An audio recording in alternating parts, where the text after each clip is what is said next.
கூவின பூங்குயில் கூவின கோழி குருவுகள்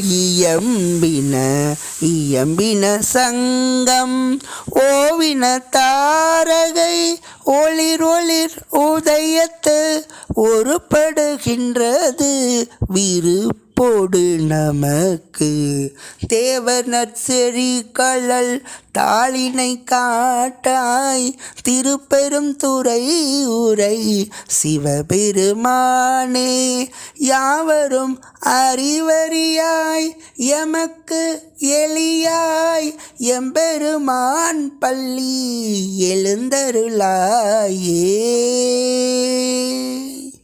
திருச்சிற்றம்பலம். இது மாணிக்கவாசகர் அருளி செய்தது. திருப்பெருந்துறையில் இருந்து அருளி செய்தார். இதன் பொருள் என்றால் கூவின பூங்குயில், அதாவது காலை நேரத்தில் குருகுகள், பூங்குயில், கோழி இதெல்லாம் இசைக்கும். அந்த இசையை கேட்க வேண்டும். அது மனதிற்கு இதமானது. அதன் பிறகு தேவதம் செறிகளல் தாளினை காட்டாய். தேவர்களுக்கு தன்னுடைய தாள், அதாவது பாதத்தை காட்டாதவன் எனக்கு மிகவும் எளிமையானவன். அவன் யாருக்கும் அறிவறியாதவன், ஆனால் எனக்கு மிகவும் எளிமையாக இருப்பவன்.